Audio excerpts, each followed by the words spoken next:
다 같이 찬송가 33장 찬양하심으로 5월 25일 화요일 새벽 기도회를 시작하겠습니다.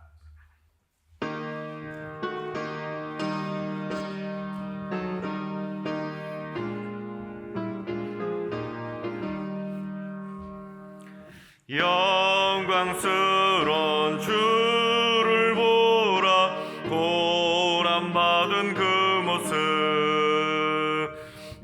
승리하고 오실 때에 만민 경배하리라.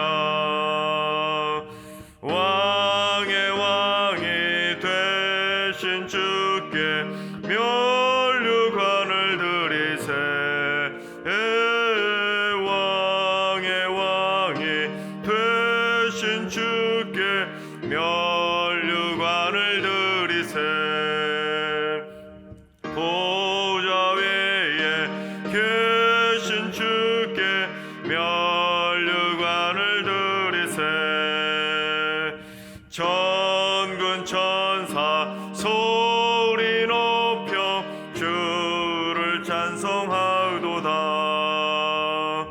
왕의 왕이 되신 주께 면류관을 드리세. 왕의 왕이 되신 주께 면류관을 드리세. 죄인들이 조롱하며 가시관을 씌웠네. 성도들과 천사들은 주의 이름 높이네. 왕의 왕이 되신 주께 면류관을 드리세. 왕의 왕이 되신 주께 면류관을 드리세. 만민들의 찬송소리 하늘 높이 퍼진다. 하늘 보좌 바라보니 기쁨할 양 없도다. 왕의 왕이 되신 주께 면류관을 드리세. 왕의 왕이 되신 주께 면류관을 드리세.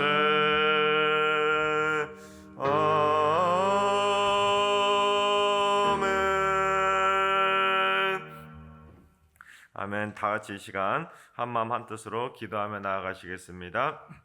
주님, 양로원과 복지관, 요양시설 등에 계시는 귀한 어르신들을 위해서 기도합니다. 어르신들이 기력이 쇠하지 않게 하시고 평안한 단잠을 주무실 수 있도록 꿈속에서도 지켜주시옵소서. 특별히 가정의 달인데도 가족의 돌봄과 사랑을 받지 못하는 외로운 독거노인들을 긍휼의 손길로 어루만져 주시옵소서. 우리 어르신들을 위해서 기도해 주시기 바랍니다. 두 번째는 주님, 승리교회에 날마다 여호와의 천군 천사를 보내주셔서 영적인 보호막을 쳐주시고 교육자와 당회원과 재직과 모든 일꾼들이 한마음으로 주를 위하여서 충성할 수 있도록 주님 붙잡아 주시옵소서. 교육자들에게 강건함을 주시고 하나님의 영광을 위해 축복의 통로로 쓰임받아서 귀한 양떼들을 바른 길로 인도할 수 있도록 주님 붙잡아 주시옵소서. 우리 승리교회를 위해서 기도해 주시기 바랍니다. 세 번째는 주님, 태문이 열리기를 소망하는 가정들의 태문을 속히 열어 주시옵소서. 복중의 태아들과 산모들의 건강도 지켜주셔서 순산하게 하시고 태어난 신생아 자녀들이 건강하게 무럭무럭 자랄 수 있도록 붙잡아 주시옵소서. 승리교회 새 생명의 축복이 넘쳐나게 하시며 다음 세대 자녀들이 끊어지지 않게 하여 주시옵소서. 유산의 아픔을 겪지 않도록 인도해 주시고 유산의 아픔을 겪었던 가정들 다시금 회복의 손길로 어루만져 주셔서 새 생명에 잉태될 수 있도록 출산의 축복을 허락해 주시옵소서. 새 생명이 잉태할 수 있도록 기도해 주시기 바랍니다. 이 시간 세 가지 기도 제목으로 3분 정도 통성으로 기도하시겠습니다. 기도합니다.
참 좋으신 우리 하나님.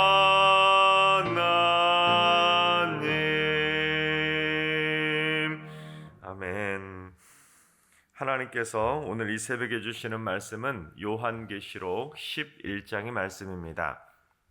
요한계시록 11장의 말씀을 다 같이 드라마 바이블로 봉독하겠습니다. 제11장.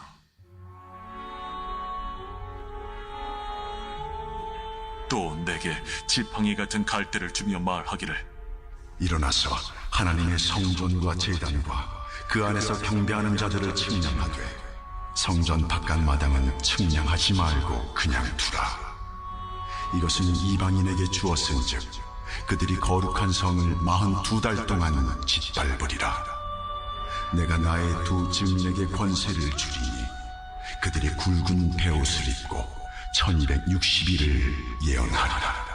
그들은 이 땅의 주 앞에 서 있는 두 감람나무와 두 촛대니 만일 누구든지 그들을 해하고자 하면 그들의 입에서 불이 나와서 그들의 원수를 삼켜버릴 것이요, 누구든지 그들을 해하고자 하면 반드시 그와 같이 죽임을 당하리라.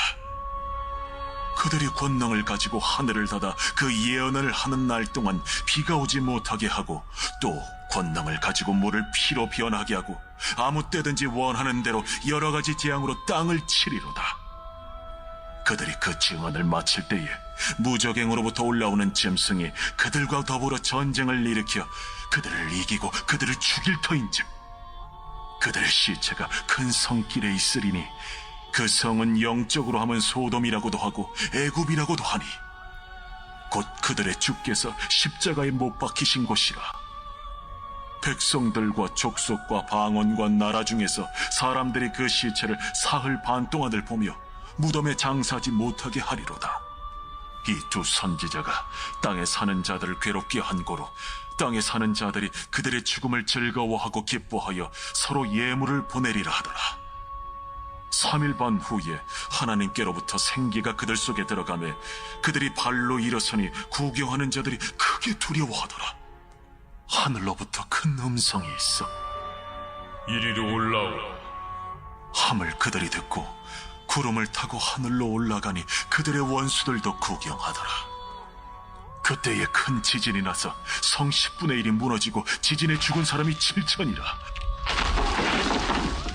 그 남은 자들이 두려워하여 영광을 하늘의 하나님께 돌리더라. 둘째 화는 지나갔으나 보라, 셋째 화가 속히 이르는도다.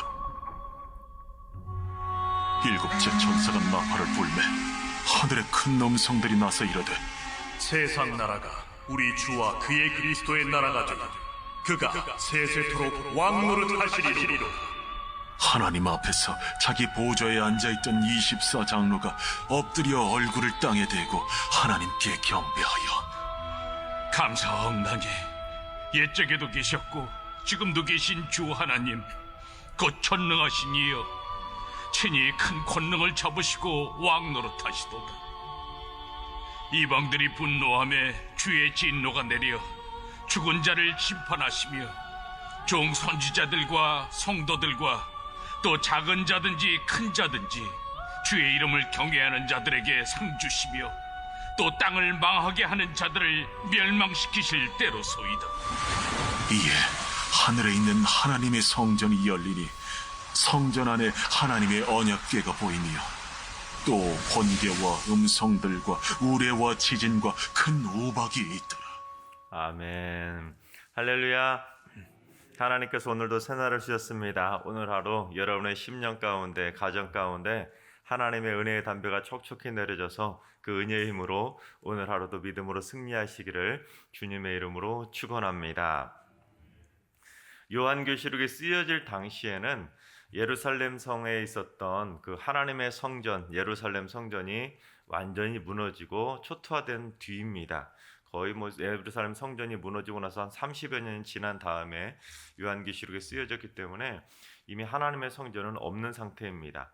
그런데 오늘 본문을 보시면 하나님께서 요한계시록에 오늘 본문에 뭐라고 하냐면 하나님의 성전을 측량하라라고 명령하시는 것을 볼 수 있습니다. 우리 1절을 한번 봉독해 보겠습니다. 또 내게 지팡이 같은 갈대를 주며 말하기를 일어나서 하나님의 성전과 제단과 그 안에서 경배하는 자들을 측량하되. 즉 하나님께서 힘센 천사를 통해서 요한에게 지팡이 같은 갈대를 주면서 하나님의 성전을 측량하라라고 명령을 내리신 것입니다. 근데 여러분 참고로 신천지와 같은 이단은 이 구절을 뭐라고 해석하냐면 특히 지팡이와 같은 갈대. 여러분 흔히 이런 말 하지 않습니까? 여자의 마음은 갈대다, 그런 말 하지 않습니까? 그런 것처럼 이단들은요, 여자의 마음은 갈대라 거기서 따왔는지 모르겠지만 이 지팡이와 같은 갈대를 뭐라고 해석하냐면 하나님께서 요한을 돕도록 붙여주신 돕는 배필이다, 그렇게 해석을 합니다. 특별히 요한계시록 1장, 2장, 3장을 보면 7 금초대 교회가 나오지 않습니까? 7 교회가 나오는데 그 교회 성도들 중에 하나를 택해가지고 요한을 돕도록 지팡이와 같은 갈대, 여자의 마음 갈대라고 정말 갈대같이 돕는 그런 영적인 배필로 요한에게 붙여주었다, 그렇게 해석하는 것입니다.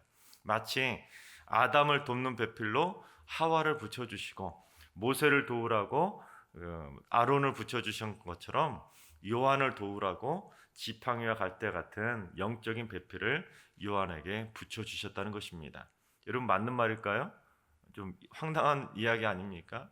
그런데 성경 어디에도 없는 그런 말을 지어내서 그 성도들을 미혹하고 있는데도 불구하고 그들에게 미혹되면 그게 맞는 말인 줄 알고 미혹된다니까요.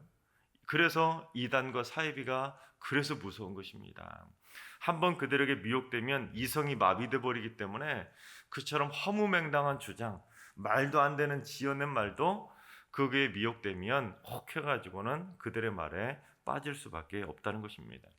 여러분 혹시 누군가가 1절에 나오는 지팡이와 같은 갈대가 요한을 돕기 위해서 붙여주신 영적인 배필이다, 그러면 그거는 거의 99%는 신천지와 같은 이단이라고 해도 과언이 아닙니다. 여러분 생전 처음 들어보는 말 아닙니까? 교회는 절대로 그 지팡이와 같은 갈대를 요한을 돕도록 붙여주신 영적인 배필이라고 한 번도 가르쳐 본 적이 없습니다. 그래서 황당한 지어낸 이야기죠. 하나님께서 사랑하신 여러분, 우리 승리교회 성도님들은 그런 허무맹랑하고 황당한 이단과 사이비 종교에 절대로 미혹되지 않기를 주님의 이름으로 축원합니다. 자, 그렇다면 여러분, 지팡이와 같은 갈대는 무엇이냐? 말 그대로 그냥 갈대입니다. 갈대. 그 측량하기 위해서 주신 갈대 그 이상도 그 이하도 아닙니다. 당시 그 지역에서는 그 갈대가 보통 3m 정도로 똑바로 곱게 자라고 튼튼하고 그 무게도 가벼웠기 때문에 대부분 그 갈대를 가지고 지팡이로 사용하거나 측량을 위한 도구로 사용했습니다. 곧고 가볍기 때문에 들고 다니면서 측량하기 딱 좋기 때문입니다. 그렇다면 이미 예루살렘 성전도 다 무너져 버린 마당에 그렇다면 무엇을 도대체 측량하라고 하나님께서 그렇게 지팡이와 같은 갈대를 주셨는가? 결론부터 말하면 1절에서 측량하라고 말하셨던 하나님의 성전은 하나님의 교회를 상징한다라고 할 수 있습니다. 여러분 보통 측량한다는 것은 뭘 측량합니까? 고정된 건물이나 고정된 토지 같은 것을 측량한다고 하지 않습니까? 사람에 대해서는 측량한다는 말을 사용하지 않습니다. 그렇지 않아요? 그런데 오늘 본문을 보시면 1절에 그 안에서 경배하는 자들, 경배하는 자들이라는 건 뭡니까? 사람이잖아요. 사람을 측량하라고 말하고 있습니다. 사람을. 이 말은 곧 하나님의 성전과 제단인 교회 건물과 그 안에서 하나님을 경배하는 자들인 성도들을 합한, 즉 하나님의 교회를 측량하라라는 명령인 것입니다. 또한 예수님께서도 성전을 뭐라고 하셨는지 우리 요한복음 2장 19절에서 21절을 봉독해 보겠습니다. 예수께서 대답하여 이르시되 너희가 이 성전을 헐라 내가 사흘 동안에 일으키리라. 유대인들이 이르되 이 성전은 46년 동안의 지었건을 내가 3일 동안에 일으키겠느냐 하더라. 그러나 예수는 성전된 자기 육체를 가리켜 말씀하신 것이라. 또 한 절 보겠습니다. 골로새서 1장 18절 말씀을 봉독합니다. 그는 몸인 교회의 머리시라. 그가 근본이시요 죽은 자들 가운데서 먼저 나신 이시니 이는 친히 만물의 으뜸이 되려 하심이요. 즉 예수님께서는 하나님의 성전 그 자체이시고 또한 하나님의 성전인 교회의 머리가 되신다는 사실입니다. 한 구절만 더 보겠습니다. 에베소서 2장 21절을 이번에는 현대어 성경으로 보겠습니다. 이처럼 우리는 하나님의 성전을 이루는 한 부분으로 아름답게 점점 커가며 그리스도와 한 몸이 되었습니다. 즉 성도들은 하나님의 성전을 이루는 한 몸 공동체이기 때문에 결국에는 그리스도와 한 몸을 이루는 교회라는 사실을 설명해 주고 있다는 것입니다. 그러니까 교회라는 것은 그리스도가 머리 되시고 그 그리스도를 섬기는 교회 공동체, 많은 성도들이 모여 있는 믿음의 공동체, 그게 바로 교회라는 것입니다. 그러니까 하나님께서 1절에서 하나님의 성전을 측량하라는 것은 뭘 측량하라는 것이겠습니까? 하나님을 경배하는 성도들의 모임, 그 믿음의 공동체인 교회를 측량하라라는 명령인 것입니다. 그렇다면 하나님께서는 왜 그 하나님의 교회인 성전을 측량하라고 하셨겠습니까? 왜냐하면 지금 그 요한 당시에 로마의 도미티아누스 황제가 교회를 그렇게 극심하게 핍박하다 보니까 많은 교회들이 와야 되고 그 핍박으로 인해서 무너지고 있었기 때문에 교회를 측량하라라고 명령을 내리신 것입니다. 특별히 우리 2절을 봉독해 보겠습니다. 성전 바깥마당은 측량하지 말고 그냥 두라. 이것은 이방인에게 주었은즉 그들이 거룩한 성을 42달 동안 짓밟으리라. 자, 여기서 성전 바깥마당이라 이 표현은 1차적으로는 예루살렘 성전 바깥마당을 상징합니다. 당시 예루살렘은 두 구역으로 크게 나눠져 있었는데 하나님께 선택받은 하나님의 백성, 즉 유대인들만 들어갈 수 있는 하나님의 성전들이 유대인의 뜰이 하나가 있었고 그와는 별개로 하나님의 백성, 선택받지 않은 그 이방인들만 들어가는 뜰이 따로 있었는데, 이방인의 뜰이 있었는데 그게 바로 성전 바깥마당이었습니다. 그런데 1절에 보시면 성전 바깥마당은 측량하지 말라 그러지 않습니까? 그런데 이 구절을 헬라어로 직역하면 어떻게 되냐면 성전 바깥마당을 밖으로 던져버려라, 그게 직역입니다. 그러니까 왜냐하면 성전 바깥마당은 누구에게 주었다고요? 이방인에게 주었기 때문에 이제 그들은 더 이상 하나님의 백성으로 삼지 않고 하나님의 백성이 아니니까 그들은 밖으로 던져버려라, 측량하지 말아라 라고 구별하고 있다는 사실입니다. 그런데 그 성전 바깥마당으로 던져버리라고 했던 그 이방인들이 하나님의 성전인 교회를, 거룩한 성을 42달 동안 그 성전을 짓밟게 된다라고 말하고 있습니다. 그래서 거룩한 성은 1차적으로는 예루살렘 성을 의미하는 것이고 결국 궁극적으로는 하나님의 도성인 교회를 상징하는 것입니다. 그러니까 결론적으로 말하면 하나님을 부정하는 이방인들이 하나님을 경배하는 모임인, 즉 하나님의 온몸 공동체, 그리스도의 공동체인 교회 공동체를 42달 동안 핍박하게 될 거라는 경고의 메시지와 같은 말씀이 바로 오늘 본문의 말씀이라는 것입니다. 그런데 이단들은 이 2절 말씀만 콕 집어가지고는 거봐라, 하나님을 믿지 않는 이방인들이 교회를 42달 동안 핍박한다고 하지 않느냐, 너희들 이러고 있으면 큰일 난다고 막 2절 말씀만 가지고 겁을 줍니다. 또한 우리 7절도 한번 봉독해 보겠습니다. 그들이 그 증언을 마칠 때에 무적행으로부터 올라오는 짐승이 그들과 더불어 전쟁을 일으켜 그들을 이기고 그들을 죽일 터인즉, 즉 무적행으로부터 올라오는 짐승, 즉 적그리스도와 같은 군대들이 교회와 전쟁을 일으켜서 그리스도인들을 막 죽이고 그렇게 한다고 얼마나 겁을 주는지 모릅니다. 여러분, 그런데 11장의 말씀은 교회 공동체, 즉 성도들을, 하나님을 경배하는 성도들을 겁을 주기 위해서 기록된 말씀이 아니라 오히려 격려하기 위해서 주신 말씀이라는 것입니다. 자, 여러분, 42달이라는 오늘 본문을 보면 독특한 표현이 나오지 않습니까? 42달이 42개월이지 않습니까? 42개월을 날수로 따지면 1260일 그러죠. 그리고 3년 반이라고도 표현하고 요한계시록 보면 한 때와 두 때와 반 때라는 표현도 사용합니다. 그러니까 42개월, 42달, 3년 반, 1260일, 한 때와 두 때, 반 때 그런 식으로 다양하게 표현하고 있는데 이게 뭘 의미하냐면 교회가 무적행으로부터 나온 그 사탄과 같은 적그리스도와 같은 공동체, 즉 이방인들로부터 교회가 핍박을 당한다는 그 핍박의 기간을 상징적으로 보여주는 상징수이지 그 말 그대로 딱 1260일, 42달, 3년 반, 한 때와 두 때, 반 때 그것을 정확하게 말하기 위한 표현이 아니라는 것입니다. 성도들이 그 날수에 얽매여가지고 미혹될까봐 1260일이라고 딱 말하지 않고 어느 데서는 42달, 어디에서는 3년 반, 어디서는 한때, 두때, 반때라고 다양하게 표현한 이유가 한 숫자에 얽매이지 말라고 그렇게 다양하게 표현한 상징수라는 것입니다.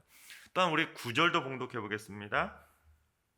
백성들과 족속과 방언과 나라 중에서 사람들이 그 시체를 사흘 반 동안을 보며 무덤에 장사하지 못하게 하리로다.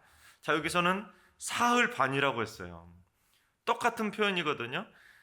42달, 3년 반, 1260일을 9절에서는 사흘 반이라고 표현합니다. 즉 무적행에서 나온 짐승과 적그리스도의 그 군사들이 이방인들이 교회를 핍박해서 죽여가는 기간을 사흘 반이라고, 앞에서는 42개월이라고 말하고 여기서는 사흘 반이라고 말을 했다는 것입니다. 이게 무슨 말이겠습니까?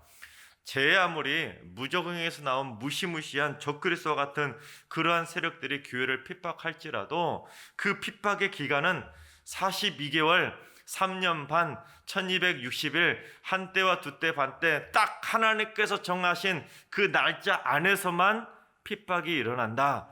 하루라도 더하거나 뺄 수도 없다. 하나님이 정하신 그 핍박의 기간에만 핍박이 일어날 뿐이다. 그리고 사흘 반이라는 것처럼 그 기간은 짧을 것이다. 그것을 설명하고 있다는 것입니다.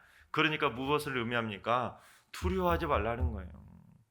그 핍박은 반드시 있을 것이지만 그 핍박은 하나님이 정하신 핍박의 기간을 넘어갈 수도 없고 그 핍박은 사흘 반에 불과할 정도로 짧을 것이니까 끝까지 참고 견디라는 격려의 메시지라는 것입니다. 또한 3절을 보시면 두 증인이 1260일을 예언한다라고 되어 있지 않습니까? 이방인의 교회, 무적행에서 나온 짐승이 교회를 핍박하는 기간하고 똑같은 기간 아닙니까? 똑같이 42개월 동안 그 예언을 하고 복음을 증언한다라는 것을 표현하고 있는데, 여러분 두 증인이라는 것은 4절을 보시면 뭐라고 되어 있냐면 두 감람나무와 두 촛대라고 되어 있지 않습니까? 그러면 특별히 촛대는 요한계시록 1장 20절을 보면 촛대는 뭐라고 되어 있냐면 교회라고 친히 설명을 해주셨습니다. 그러니까 두 증인은 뭘 의미합니까? 교회라는 거예요. 교회. 또한 두 교회라는 두 증인이라고 말한 것은 예수님께서 70인의 전도자들을 세워서 몇 명씩 보냈죠? 둘씩 보내면서 그들에게 권능과 권세를, 귀신을 쫓아내는 권능을 줘서 그들을 내보내셨던 것처럼 두 증인이라는 것은 하나님의 복음을 증거하는 교회를 상징하고 있다는 것입니다. 그러니까 똑같은 날수 1260일 42달 그 기간 동안 두 증인, 즉 교회가 복음을 전하라고 명령을 하셨다는 것은 교회가 핍박당하는 그 기간 동안에 교회도 똑같은 기간 동안 복음을 전하라, 그러한 명령이라는 것입니다.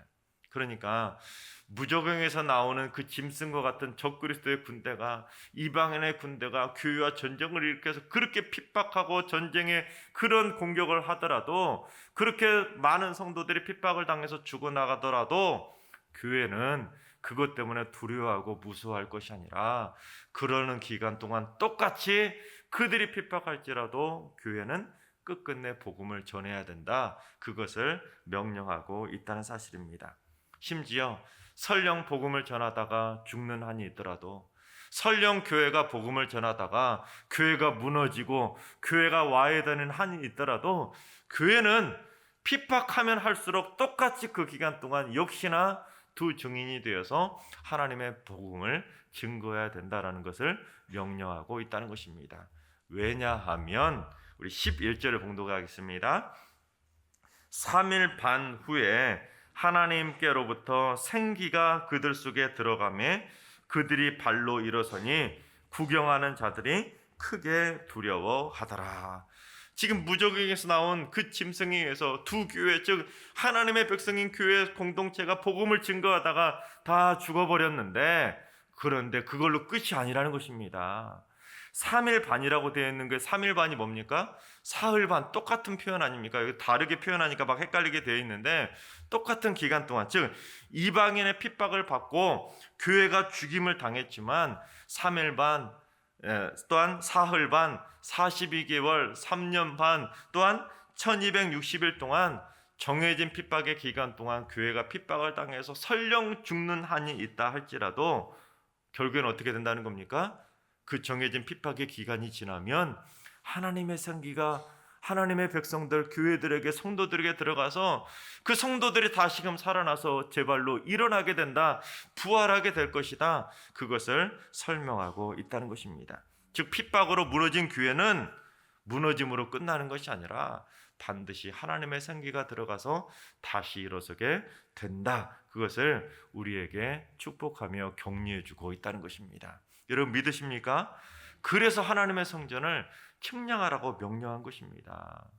예수님의 육체인 성전이 죽은 지 사흘 만에 부활하셔서 다시 살아났던 것처럼 황폐하게 무너져버린 교회 공동체를 할지라도 결국에는 복음을 증거하던 두 증인과 같은 교회는 하나님의 생기가 들어가서 다시금 부활하여 다시금 하나님의 영광 가운데 하나님의 사명을 감당하는 교회로 세워지게 될 것이다. 그 격려의 편지가 바로 요한계시록이라는 사실입니다. 여러분, 건물을 지으려고 할 때 가장 먼저 하는 것이 뭡니까? 측량입니다. 측량, 즉 어떤 토지에 측량하는 사람들이 나타났다는 것은 그곳에 건물이 세워진다는 사인 아닙니까? 마찬가지입니다. 지금 교회가 다 무너졌어요. 핍박에 의해서 도미티아누스 황제의 그 극심한 핍박으로 많은 교회들이 지하로 숨어 들어갈 정도로 다 와야 됐는데, 핍박당하고 지하교회로 숨어 들어갔는데 무너진 게 아니라는 것입니다. 무너진 것이 아니라 하나님의 성전을 측량해봐라. 그것은 다시금 그 땅에 하나님의 성전을 세울 것이다. 그것을 설명하고 있다는 것입니다. 그러니 조금만 참아. 너희들 핍박당한다고 두려워하지 마라. 걱정하지 마라. 그 핍박의 기간은 딱 정해진 기간이고 그 기간은 짧을 거야. 그러니 참고 끝까지 견디면 하나님의 생기를 불어넣어서 다시 세워줄 것이니까, 이렇게 세워줄 것이니까, 부활시켜줄 것이니까 두려워하지 말고 핍박 가운데서도 복음을 담대하게 전하라. 그게 요한계시록의 격려의 메시지라는 사실입니다. 그러니까 여러분, 요한계시록은 공포입니까? 격려입니까? 격려입니다. 그런데 이단들은 무조건 요한계시록에 나오는 무시무시한 핍박의 내용, 재앙의 말들만 쏙쏙 꼬집어내가지고는 성도들을 미혹합니다. 왜 미혹할까요? 사람들은 두려우면 빠지게 되어 있거든요.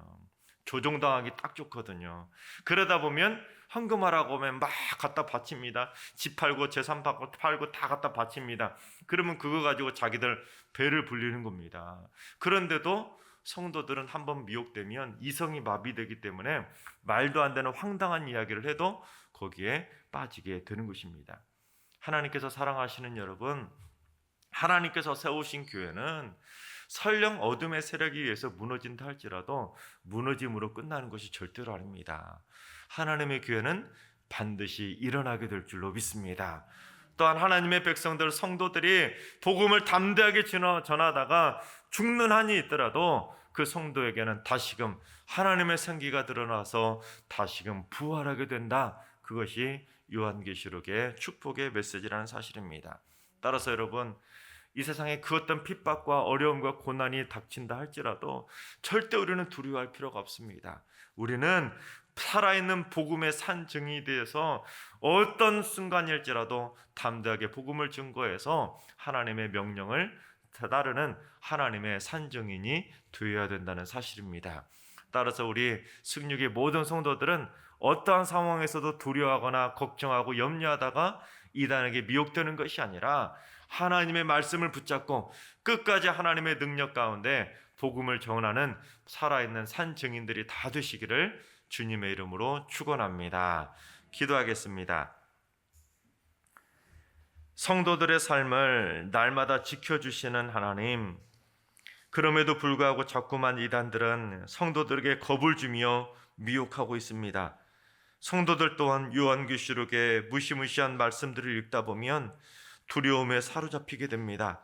그러나 하나님의 마음은 성도들에게 두려움과 공포를 주시기 원하시는 것이 아니라 성도들을 격려하고 생기와 샘을 주셔서 끝까지 복음을 전하는 복음의 산 증인이 되기를 원하심을 믿습니다.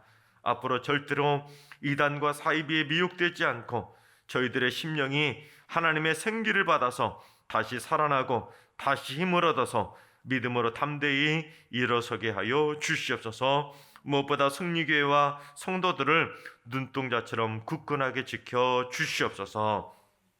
이제는 우리 주 예수 그리스도의 은혜와 하나님 아버지의 만극하신 사랑하심과 성령님의 충만하신 역사하심과 교통하심이 두려움에 주지 않는 것이 아니라 하나님의 생기를 받아서 담대하게 다시 일어서서 복음의 산 증인이 되기로 다짐하는 모든 성도들과 가정과 일터와 승리교회와 이 나라와 이 민족 위에 이제로부터 영원까지 항상 함께 하시기를 간절히 축원하옵나이다.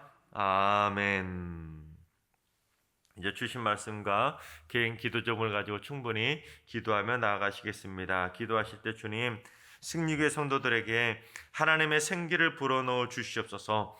자꾸만 공포와 두려움으로 몰아가는 종말론 이단들의 미혹에 넘어가지 않게 하시고 말세에 대한 막연한 두려움에 사로잡히지 않게 하여 주시옵소서. 부활신앙으로 담대하게 이기는 승리의 백성들이 되게 하여 주시옵소서. 주님, 오늘 하루도 환우들과 연로하신 어르신들과 사랑하는 자녀 손들을 붙잡아 주시옵소서.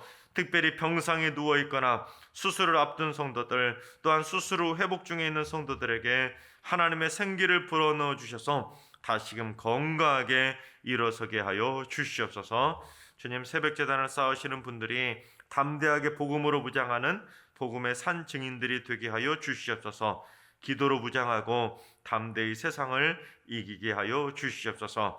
주님, 이번 한 주간 승리교회 성도들에게 하나님의 생기를 넣어 주셔서 개인의 영성도 살아나고 가정도 살아나고 일터와 생업도 살아나고 승리교회도 부흥의 불길이 살아나게 하여 주시옵소서. 다 같이 주신 말씀과 여러분의 기도 제목을 가지고 충분히 기도하며 나아가시겠습니다. 기도합니다.